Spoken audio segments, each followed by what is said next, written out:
And inspect the patient's head, take a look around all the way, fully examine, look for any trauma, make sure the size of the head is normal, the facial features look symmetrical, there's no visible masses, lesions, swelling, or any deformities. The scalp is visibly clean without any scaling or any lesions. Hair is evenly distributed and the quality and texture looks normal. If that's okay with you, I'm gonna palpate your head real quick. So I'm palpating the patient's head here just to make sure there's no tenderness, there's no masses, no nodules, or any areas that are depressed. I'm gonna go ahead and just inspect your sinuses here. Basically, I'm just looking for some symmetry, making sure there's no redness, no swelling. So palpitation of your frontal sinuses first. So for the frontal sinus, I'm palpating by pressing outward and inward beneath the eyebrows. And while I'm doing this, I'm making sure to ask the patient if they're having any pain. Are you having any pain? No. Okay. And then same thing with the maxillary. I'm going to do the same thing. I'm going to be palpating, pressing outward and beneath the cheekbones. Any pain there? No. Okay. The patient's denying any pain or tenderness. Next thing we're going to do is percussion. Same thing at the frontal and the maxillary sinuses. Okay. This time I'm just going to be percussing above your eyebrows here for your frontal sinuses. Any pain there? No. No pain bilaterally. And the same thing with your maxillary. I'm going to percuss your cheeks. Any pain at either side? No. Okay, the patient's not noticing any pain. Patient's lymph nodes here. We're going to be checking for any swelling, redness, or asymmetry. I do not recognize any asymmetry or any redness here. And so I can go ahead and palpate the patient using 2 or 3 fingers in a circular motion here. I'm going to be starting to palpate to see if there's any symmetrical or bilateral differences here. So we're going to go ahead and start off with the periocular, which is going to be in front of the ears. I'm going to use 3 fingers here. And what I'm looking for here is making sure the lymph nodes are not non-palpable, small, mobile, not tender, and there's no enlargement and no firmness. And then after that, I'm going to use the back of the ear, which is the postocular. And I don't see anything, feel anything there either. Come down to submandibular, submental, and then we're going to go down the anterior cervical chain here. I don't feel any swelling again. And then we're going to go back to the posterior cervical chain. Okay, and then the next one could be a little bit difficult to assess. It's going to be deep cervical nodes. And then right behind there is going to be the occipital.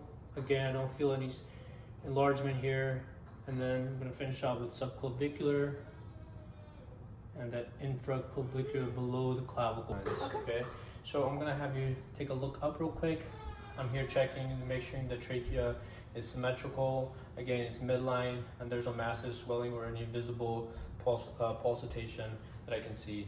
And then I'm going to go ahead and palpate the trachea to just make sure that it is midline.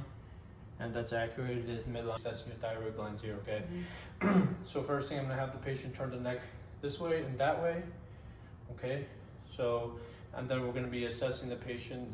We can see there's no enlargement in the thyroid gland. We can assess that too with our inspection, but the most important thing about the thyroid gland is going to be, we palpate. We're gonna be using 3 fingers. We're gonna be starting with the thyroid gland, and then for this process, I'm gonna just have you turn this way. I'm gonna assess from the back here.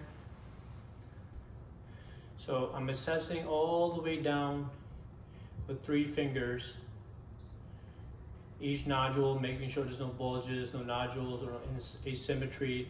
And also while we're doing this, I'm gonna have the patient swallow. While they're doing that, the patient goes ahead swallow, and we're taking a look at for all those symptoms again. And while we're here, we're also going to be auscultating. This stethoscope does not have a bell on it, but that's what I would be using for this purpose. This is going to be my bell. So we're going to just go ahead and auscultate. We're looking for any bruit. If any bruit is heard, that could be a sign of Graves' disease here. I'm just going to inspect here and make sure the patient nose is symmetrical without any deformity, no swelling, no lesions, and I don't notice any drainage at all. And then we're going to go ahead and do an internal inspection. I would be wearing gloves for this portion. First thing, I'm going to have the patient, and I would tilt the patient's nose upwards to inspect each nostril. What I'm looking for inside the patient's nose here to make sure the nasal mucosa appears pink and is moist. The turbinates are not swollen, and there are erythema there, making sure there's no polyps, no bleeding sores or abnormal drainage that could indicate some type of infection. And the septum appears to be midline. I can check again. So it appears to be midline, and the nasal patency is also intact as well. While we're at the nose, we can also inspect the patient's mouth and throat as well here again. So just inspection wise, I'm taking a look at the patient's lips. They're pink, moist. I don't notice any cracks or any lesions. I'm taking a look at go ahead and open your mouth here and stick your tongue out again. Okay, so we're taking a look at that again. The mucosa is pink and moist. The tongue is midline, symmetrical, pink without any lesion. Off the inspection again, I'm taking a look at make sure that both the ears are symmetrical. They look like they're both symmetrical, no swelling, no tenderness. And then I'm gonna go ahead and feel again, just to make sure I'm feeling for tenderness here behind the ears, and ask the patient if they're having any pain. The patient says no pain. Okay. Part of my exam is going to be holding the patient's up and back, and the otoscope is going to be upright.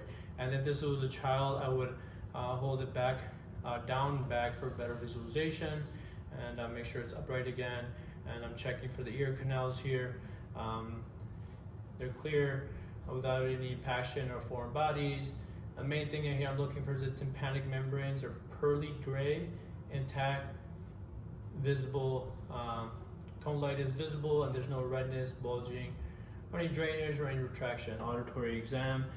So the first exam would be the whisper test, where I would stand about 6 feet away from the patient. Let's say this is about 6 feet, and then I'm going to be whispering 3 words and make sure the patient is able to respond. Baseball, basketball, football. Baseball, basketball, football. Okay, so the patient passes that test. The next exam is going to be the Weber test. I don't have a tuning fork, but I'm going to use this as a tuning fork. So for the tuning fork, the first step is going to, you're going to slap the tuning fork for the Weber test. Make sure we're just testing for the patient can hear the sound equally bilaterally. So smack the tuning fork and put it in the center of the patient's head, and make sure, are you able to hear them equally? Yes. Okay, so the patient hears them equally. That's a good sign here. And the last test we're going to be checking for is the Rhine test.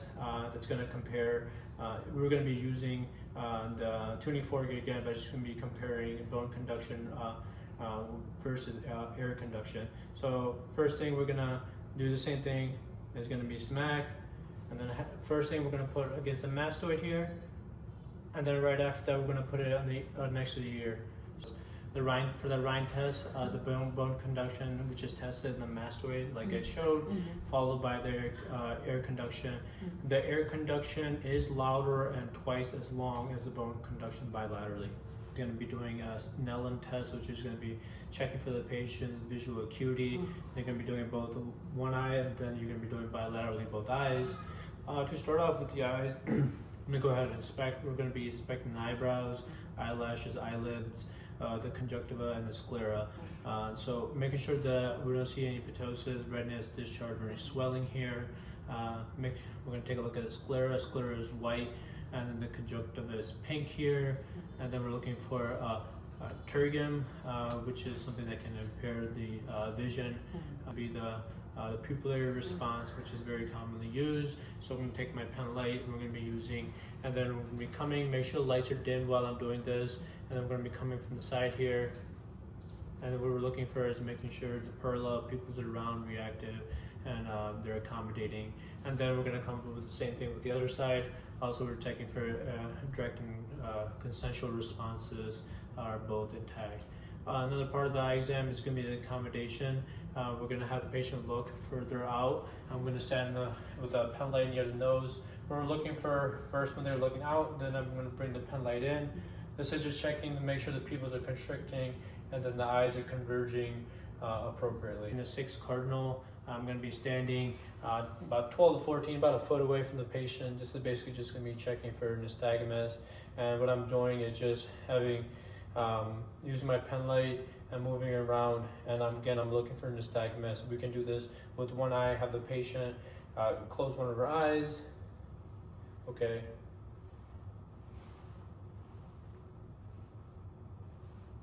Okay. All right. So 6 cardinal, and then the last part of the eye exam is going to be the ophthalmic exam. So for this exam, it's important that we use correct technique. If I'm examining the right eye, I'm going to be using my right hand to examine. And basically for this exam, I'm checking, I'm going to use this as the ophthalmos device here. I'm checking for any red reflex if it's present. I'm checking if the retina appears normal, any blood vessels. The blood vessels should be larger than the arteries, and then the optic disc is pink and with distinct borders. The macula appears yellow and oval. Here again, I'm gonna go ahead and take a look at your nails. So just inspect your nails. Okay, so the nails look like they're smooth, clean, and symmetrical. They look thick, uniform. Nail color is pink. Nail beds are intact, without any discoloration, any pitting or any separation from the nail bed. No signs of clubbing observed. And then we can also check for patient's capillary refill. All right, so the capillary refill here, it comes back within 2 seconds. That will conclude for our physical assessment. Thank you, Ms. Smith.